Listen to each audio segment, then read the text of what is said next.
Daniel Tremblay, il sera même difficile de départager les deux, hein?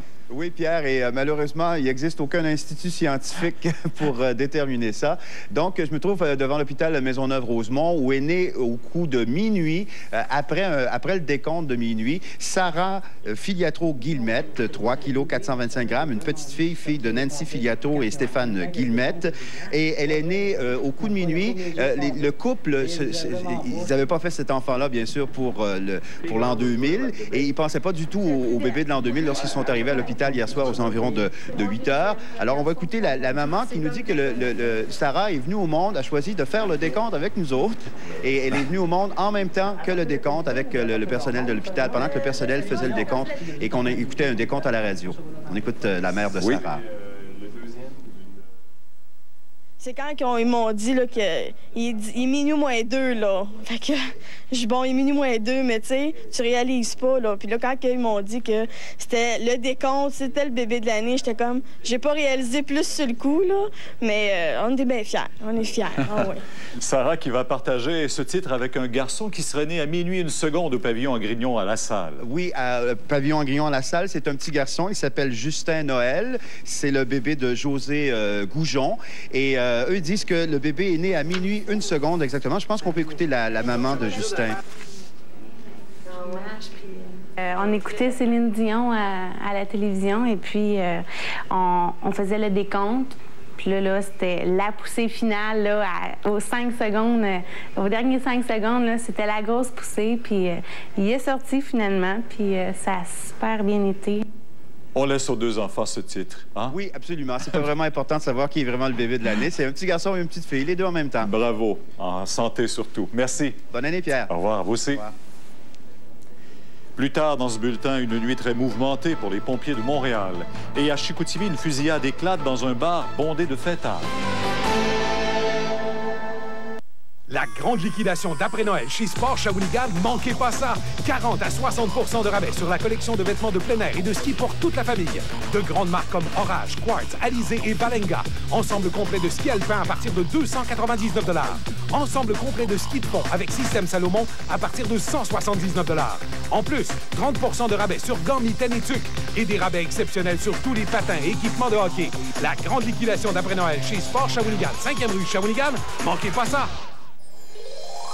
L'équipe de TC Auto Chrysler Saint-Casimir vous souhaite de joyeuses fêtes et un nouveau millénaire rempli de promesses. Nous remercions notre clientèle pour ces dernières années passées avec nous et espérons compter parmi nos futurs clients. Merci beaucoup et bonne année 2000. Votre resto-bar, le Vegas, commence l'année 2000 en grande pompe avec ses déjeuners et sa populaire assiette brunch de 8h à 15h samedi matin. Dès 17h, c'est souper. 21h, la soirée danse. Vous pouvez réserver au 375-5989. Le Vegas, Galerie du Cap. En cette période du temps des fêtes, Hydro-Québec tient à vous adresser ses meilleurs vœux. Que Noël et le passage au nouveau millénaire soient une période empreinte de joie, de bonheur et de sérénité. Aussi, n'oubliez pas de participer à la campagne de récupération des arbres de Noël. La seule chose que je souhaite à tout le monde, c'est de redécouvrir l'amour. La paix, la sérénité. Je vous souhaite la délinquance. Vive le moment présent. En spécial, ce samedi. On a droit à de grandes vacances en famille avec de la verdure, un air sain et un lit. Bigfoot. Je ne crois pas aux histoires saugrenues. Attention! Revivez la magie du mystère. Gentil Bigfoot, ce samedi 16h à TVA. Eh oui, l'an 2000 est arrivé. Justement, ce chiffre 2000, est-ce qu'il est là pour nous inspirer, pour activer notre foi, nous faire peur? Nous allons réfléchir sur cette question aujourd'hui. Évangélisation 2000, ce dimanche 11h et en rediffusion en fin de soirée. Cette semaine, nous vous proposons différentes idées pour habiller une fenêtre et nous installons un plancher flottant en lièvre. Suivez-nous à la Maison Complètement Marteau, dimanche 11h30 à TVA. Présenté exceptionnellement dimanche, Fleurs et Jardin vous donnera des trucs pour prolonger la floraison des plantes reçues en cadeau pendant le temps des fêtes.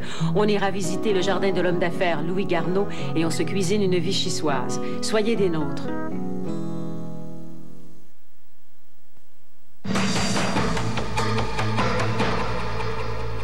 Les pompiers de Montréal ont été très occupés au cours de la nuit. Pas moins de 4 incendies majeurs qui se sont déclarés sur leur territoire en moins de 6 heures. 2 personnes sont même mortes dans ces sinistres. La soirée des pompiers a commencé rue Frontenac. À leur arrivée, la fumée était déjà très dense. Tout de suite, ils ont fait sortir les occupants. Cet homme dans la quarantaine était intoxiqué par la fumée et son corps couvert de brûlures. Malgré la rapidité des secours, il n'a pas survécu à ses blessures. Il est décédé sur place. Une femme dans la quarantaine a elle aussi subi des sérieuses brûlures sur plus de la moitié de son corps. Elle a succombé à l'hôpital. Une autre occupante a eu plus de chance. Elle repose dans un état stable après avoir été incommodée par la fumée. Le feu aurait pris naissance accidentellement. Dans un autre secteur de la ville, rue Baudry, près de Sainte-Catherine, les sapeurs tentent d'éteindre un feu qui s'est déclaré dans un placard du sous-sol de ce triplex de condos. Les fenêtres crachent une fumée noire menaçante, mais les efforts déployés permettent d'en venir à bout. Le sous-sol et le rez-de-chaussée sont détruits. Les dommages s'élèvent à 200 000 $. Personne ne se trouvait à l'intérieur au moment du sinistre. Rue Saint-Zotique, en pleine nuit, un autre feu ne donne pas de répit aux pompiers. Cette fois, ils ont dû secourir une femme coincée à l'étage par les flammes et la fumée. Un homme de 50 ans a pour sa part été conduit à l'unité des Grands Brûlés de l'Hôtel-Dieu pour y soigner de multiples brûlures. Appelée sur place, la police a trouvé une mini-serre hydroponique servant à la culture de la marijuana. Une centaine de plants et le matériel nécessaire se trouvaient au sous-sol. Et comme si ce n'était pas suffisant, plus d'une centaine de pompiers ont dû enfiler à nouveau leur combinaison pour combattre cet incendie. La dizaine d'occupants a été évacuée de cet immeuble à logement de la rue de la Visitation dans le quartier Centre-Sud. Personne n'a été blessé, mais la lutte a été ardue contre les flammes et l'épais panache de fumée. Le feu a pris de l'ampleur très rapidement. Il s'est propagé au troisième étage et par la suite, il s'est propagé également au bâtiment directement au sud du 1575. Et de plus, la propagation par rayonnement a menacé les bâtiments du secteur côté ouest du bâtiment, c'est-à-dire de la rue Baudry. La veille et le jour de l'an auront donc été particulièrement occupés pour les pompiers qui espèrent maintenant un peu de repos. Christian Tivierge, TVA, Montréal. À Chicoutimi, les fêtes du Nouvel An ont été ternies par une fusillade qui a fait un mort et un blessé. On retrouve Jean Houle. Jean, ça s'est passé dans un bar du centre-ville très tôt ce matin. Oui, effectivement, Pierre, il était 4h45 et le bar L'Express du centre-ville de Chicoutimi était rempli à pleine capacité, 176 personnes selon les policiers. Et pour une raison encore inconnue, un homme de 25 ans a ouvert le feu. Il a atteint le portier de l'établissement mortellement, qui est décédé sur le coup, et également un autre jeune homme de 19 ans qui a été grièvement blessé. Et immédiatement après ces coups de feu, le suspect a pris la fuite à bord de son véhicule de type 4x4. Et ce sont les policiers de la Sûreté du Québec qui, munis d'une description du véhicule, l'ont retracé à Saint-Honoré. C'est à une quinzaine de kilomètres de Chicoutimi. À l'intérieur du véhicule, on a retrouvé un fusil de calibre 22 et le suspect est présentement détenu par les policiers de Chicoutimi. On peut entendre Laval Brassard du service de police de Chicoutimi. C'est un homme de 25 ans qui est reconnu des policiers qui avait des dossiers ouverts en 96 pour violence. En ce qui concerne les motifs, nous ne pouvons pas en avancer aucun. Il reste à être rencontré le suspect et la personne aussi qui a été victime, le blessé. Bien justement, est-ce que vous avez des nouvelles de l'état de santé du blessé? Il repose à l'unité des soins intensifs de l'hôpital de Chicoutimi. Il a reçu quelques projectiles, mais sa vie n'est pas en danger. Il a réussi à aller chercher du secours en marchant jusqu'à un restaurant situé à 200 pieds plus loin environ, et c'est là qu'il a été recueilli. Merci beaucoup, Jean. Au revoir. Au revoir. Midi 15 minutes après la pause, d'autres informations.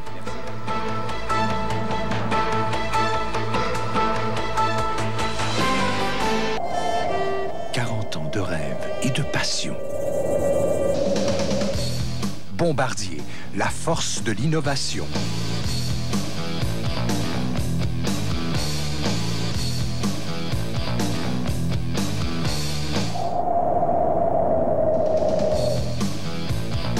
Démarrez le millénaire aux commandes d'une motoneige à votre mesure. Visitez les concessionnaires Skidoo du Québec.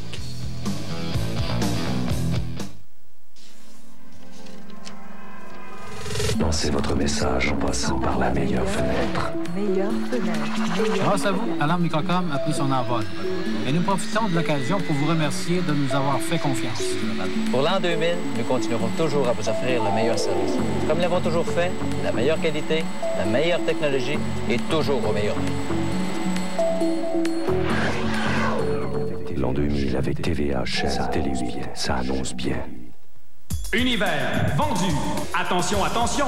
Monsieur Réal Pellerin prend la relève. Oui, Monsieur Réal Pellerin prend la relève et a décidé de vider la cour en vous offrant ce qu'il y a de mieux pour vous. C'est-à-dire, pas de versement initial, pas d'intérêt avant 90 jours, pas de paiement avant 90 jours et seulement 1,9 % d'intérêt applicable sur la plupart des modèles 2000 et 0,99 % sur la plupart des modèles 99. On vide la cour chez Univers Chevrolet Oldsmobile et on profite du grand décompte GM, Boulevard Royal, Shawinigan. La Cité de l'énergie de Shawinigan présente un projet de spectacle nocturne à grand déploiement. La Mauricie a besoin des retombées économiques et sociales d'un tel événement. Ce projet de spectacle extérieur de grande envergure s'inscrit dans le développement logique et stratégique de l'industrie touristique de la région tout entière. Chem Télé 8 appuie sans réserve le projet de spectacle nocturne à grand déploiement proposé par la Cité de l'énergie de Shawinigan. Pour une nuit mémorable, TVA vous offre les minutes les plus spectaculaires de ce millénaire. Une pléiade d'artistes. Le méga spectacle de Céline, la dernière de Céline, en rediffusion ce soir 18h30. On l'a souligné quelquefois, le grand absent de ce passage en l'an 2000, le fameux bug du millénaire. À Ottawa, les autorités fédérales font le point en ce moment, l'inaudible. Si on peut dire que jusqu'ici, tout va bien, on reste quand même un peu prudent, là. Oui, c'est la présidente du Conseil du Trésor elle-même qui est venue, qui est en ce moment ici pour donner les derniers détails. Et Mme Lucienne Robillard a commencé par souhaiter bonne année à tout le monde. Et vous allez voir qu'elle aussi, elle est plutôt soulagée que le bug ne se soit pas manifesté. Cette nuit, quand les horloges ont marqué minuit, dans nos différentes régions, le Canada est entré dans l'an 2000 sans connaître d'accroc majeur lié au changement de date informatique et aux circuits intégrés. Pierre, Lucienne Robillard, très contente. Elle se félicite de tout le travail qui a été fait. Elle dit tout de même qu'on va continuer à être vigilant, qu'on va continuer à surveiller parce que quand les gens vont retourner au travail cette semaine, ils vont rallumer leurs ordinateurs et il faudra voir à ce moment-là si tous les ordinateurs ont tenu le coup. N'empêche que c'est un peu surprenant. Il ne s'est rien passé nulle part sur la planète. Et puis ici, on a dépensé 2,5 milliards de dollars pour s'assurer que rien ne se passerait. Et même dans les endroits où on nous avait dit qu'on n'était pas prêt, il ne s'est rien passé non plus. Alors, il commence à se poser quelques questions sur la réalité de ce bug. On aurait pu faire de belles économies. On aurait pu faire de belles économies. Voilà. Lina, merci et bonne année à vous. Au revoir. Les inspecteurs du Bureau de la sécurité dans les transports sont à Mont-Saint-Hilaire aujourd'hui. On va retrouver Nicolas Vigneault qui est là-bas. Nicolas, bien sûr, on veut comprendre ce qui a bien pu provoquer cette catastrophe ferroviaire